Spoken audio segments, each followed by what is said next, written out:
Hello বন্ধুরা, আপনাদের জন্য আবার একটা নতুন ভিডিও নিয়ে হাজির হলাম। এই বাচ্চাটা কালকে হয়েছে, কালকে ওয়ার্ডে দেওয়া হয়েছিল, কিন্তু ওয়ার্ডে গিয়ে বাচ্চাটা ভমিটিং করছে। তার জন্য একে এখানে আনা হলো। কালারটা একটু নীল হয়ে গেছিলো, সেখানে অক্সিজেন দেওয়া হলো।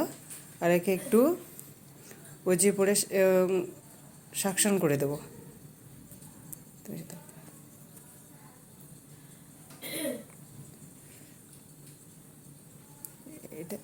করে সাকশন করতে